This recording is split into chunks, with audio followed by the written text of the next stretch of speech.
Halo teman-teman, kembali lagi di channel kami, Promosi Kesehatan Polkes Jati. Kami dari kelompok 2 Hukum dan UU akan menjelaskan tentang Puskesmas. Sebelum itu, yuk kita kenalan sama anggota kelompok.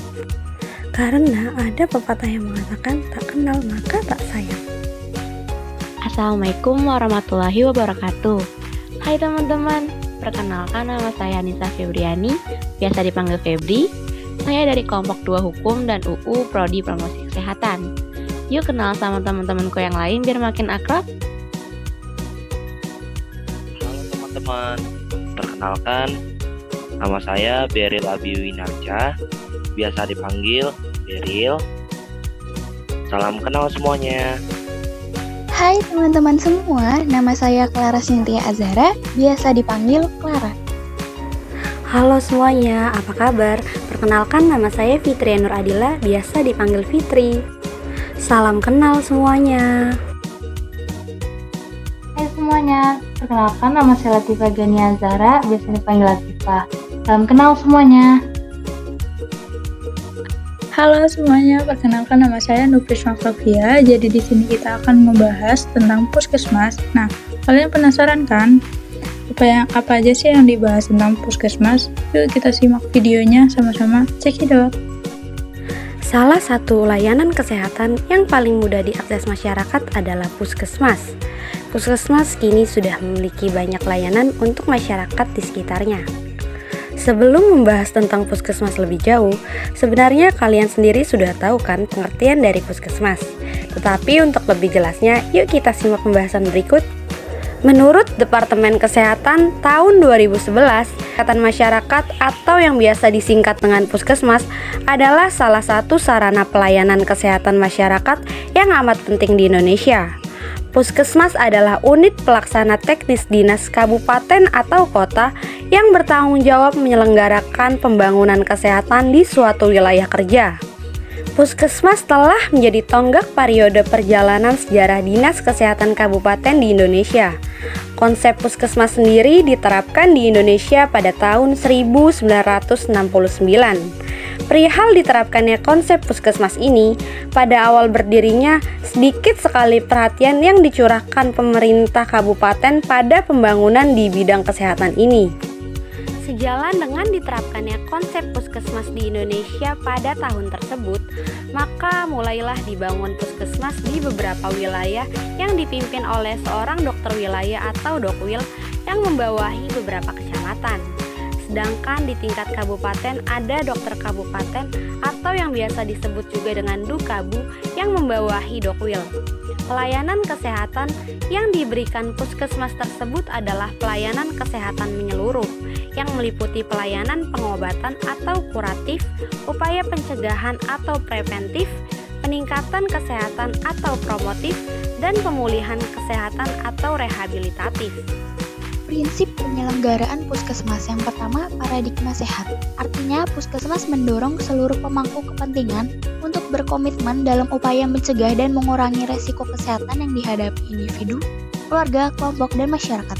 Yang kedua, pertanggungjawaban wilayah. Artinya, Puskesmas menggerakkan dan bertanggung jawab terhadap pembangunan kesehatan di wilayah kerjanya. Yang ketiga, kemandirian masyarakat. Artinya, Puskesmas mendorong kemandirian hidup sehat bagi individu, keluarga, kelompok, dan masyarakat. Yang keempat, pemerataan. Artinya, Puskesmas menyelenggarakan pelayanan kesehatan yang dapat diakses dan terjangkau oleh seluruh masyarakat di wilayah kerjanya secara adil tanpa membedakan status sosial, ekonomi, agama, budaya, dan kepercayaan. Yang kelima, teknologi tepat guna. Artinya, Puskesmas menyelenggarakan pelayanan kesehatan dengan memanfaatkan teknologi tepat guna yang sesuai dengan kebutuhan pelayanan. Visi dan misi Puskesmas. Visi Puskesmas adalah tercapainya kecamatan sehat menuju Indonesia sehat. Adapun indikator utama Indonesia sehat itu sendiri adalah lingkungan sehat, perilaku sehat, cakupan pelayanan kesehatan yang bermutu dan derajat kesehatan penduduk kecamatan. Sedangkan misi Puskesmas ada beberapa, yaitu menggerakkan pembangunan berwawasan kesehatan di wilayah kerjanya, mendorong kemandirian hidup sehat bagi keluarga dan masyarakat di wilayah kerjanya, yang terakhir memelihara dan meningkatkan mutu pemerataan dan keterjangkauan pelayanan kesehatan yang diselenggarakan.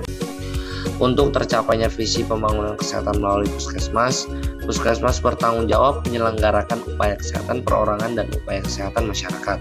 Yang keduanya, jika ditinjau dari sistem kesehatan nasional, merupakan pelayanan kesehatan tingkat pertama. Upaya kesehatan tersebut dikelompokkan menjadi dua, yakni upaya kesehatan wajib dan upaya kesehatan pengembangan. Upaya kesehatan wajib adalah upaya yang ditetapkan berdasarkan komitmen nasional, regional, dan global serta yang mempunyai daya ungkit tinggi untuk peningkatan derajat kesehatan masyarakat. Upaya kesehatan wajib ini harus diselenggarakan oleh setiap puskesmas yang ada di wilayah Indonesia. Upaya tersebut adalah yang pertama, upaya promosi kesehatan, yang kedua, upaya kesehatan lingkungan, yang ketiga, upaya kesehatan ibu dan anak serta KB, yang keempat, upaya perbaikan gizi masyarakat, yang kelima, upaya pencegahan dan pemberantasan penyakit menular, yang terakhir, upaya pengobatan. Keenam upaya ini bisa dikenal dengan Basic Six. Upaya ini memberikan daya ungkit paling besar terhadap keberhasilan pembangunan kesehatan melalui peningkatan indeks pembangunan manusia atau IPM, serta merupakan kesepakatan global maupun nasional. Terakhir ada upaya kesehatan pengembangan. Nah, upaya kesehatan pengembangan adalah upaya yang ditetapkan berdasarkan permasalahan kesehatan yang ditemukan di masyarakat serta disesuaikan dengan kemampuan puskesmas. Upaya kesehatan pengembangan dipilih dari daftar upaya kesehatan pokok puskesmas yang telah ada, yaitu upaya kesehatan sekolah, upaya kesehatan olahraga, upaya perawatan kesehatan masyarakat, upaya kesehatan kerja, upaya kesehatan gigi dan mulut, upaya kesehatan jiwa, upaya kesehatan mata, dan upaya kesehatan usia lanjut, serta upaya pembinaan pengobatan tradisional. Ada fungsi puskesmas. Keberadaan puskesmas di daerah tentu membawa pengaruh baik terhadap perkembangan kesehatan masyarakat. Adapun beberapa fungsi puskesmas adalah sebagai berikut. Yang pertama, sebagai pusat pembangunan kesehatan masyarakat di wilayah kerjanya. Yang kedua, membina peran serta masyarakat untuk mengedukasi masyarakat di wilayah kerjanya dalam rangka kemampuan untuk hidup sehat. Dan yang terakhir, memberikan pelayanan kesehatan secara menyeluruh dan masyarakat di wilayah kerjanya. Kini, fungsi puskesmas juga bertambah, yakni memberikan rujukan jika pasien ingin dirawat dengan BPJS di rumah sakit. Maka puskesmas akan melakukan pemeriksaan dasar, kemudian mengeluarkan surat rujukan agar pasien diterima di rumah sakit untuk dirawat. Nah, di tengah pandemi COVID-19 saat ini, fungsi dan tugas puskesmas juga bertambah. Puskesmas juga menjadi garda terdepan penanganan dan pencegahan penyebaran COVID-19. Nah, lalu ada sistem puskesmas. Sistem puskesmas ini untuk menjamin akuntabilitas pelayanan. Puskesmas wajib melaksanakan sistem SP2TP. SP2TP ini adalah sistem pencatatan dan pelaporan terpadu puskesmas. Puskesmas diwajibkan mengumpulkan data transaksi pelayanan baik pelayanan UKP maupun UKM secara rutin melalui berbagai program yang terselenggara. Puskesmas ini wajib membuat laporan setiap bulan ke Dinas Kesehatan melalui format laporan bulan 1, bulan 2, dan lain sebagainya. Lalu ada kegiatan pokok puskesmas. Kegiatan pokok puskesmas ini adalah kegiatan yang sudah seharusnya diselenggarakan oleh setiap puskesmas, seperti KIA, keluarga berencana, usaha perbaikan gizi, kesehatan lingkungan, pencegahan dan pemberantasan penyakit menular, pengobatan termasuk pelayanan darurat karena kecelakaan, penyuluhan kesehatan sekolah, dan lain sebagainya. Pelayanan Puskesmas. Pelayanan Puskesmas merupakan unit pelaksana teknis kesehatan di bawah Dinas Kesehatan Kabupaten atau Kota. Secara umum, mereka harus memberikan pelayanan preventif, promotif, kuratif, sampai dengan rehabilitatif, baik melalui upaya kesehatan perorangan atau upaya kesehatan masyarakat. Puskesmas dapat memberikan pelayanan rawat inap selain pelayanan rawat jalan. Hal ini disepakati oleh Puskesmas dan Dinas Kesehatan yang bersangkutan. Kesehatan di Puskesmas terbagi menjadi dua, yaitu upaya kesehatan masyarakat dan upaya kesehatan perseorangan. Upaya kesehatan masyarakat meliputi upaya kesehatan masyarakat esensial yang terdiri dari pelayanan promosi kesehatan, kesehatan lingkungan, kesehatan ibu, anak, dan keluarga berencana, pelayanan gizi, pelayanan pencegahan, dan pengendalian penyakit. Kemudian ada upaya kesehatan masyarakat, pengembangan disesuaikan dengan prioritas masalah kesehatan di wilayah kerjanya dan potensi sumber daya yang tersedia di puskesmas. Selanjutnya ada upaya kesehatan persorangan yang terdiri dari rawat jalan, pelayanan gawat darurat, pelayanan 1 hari, home care, rawat inap berdasarkan pertimbangan kebutuhan pelayanan kesehatan. Pembangunan kesehatan yang diselenggarakan di puskesmas bertujuan untuk mewujudkan masyarakat yang memiliki perilaku sehat, yang meliputi kesadaran, kemauan, dan kemampuan untuk hidup sehat, mampu menjangkau pelayanan kesehatan yang bermutu, hidup dalam lingkungan sehat, dan terakhir memiliki derajat kesehatan yang optimal, baik individu, keluarga, kelompok, dan masyarakat. Halo semuanya, selanjutnya kita akan bahas tentang alur pasien di fasilitas puskesmas.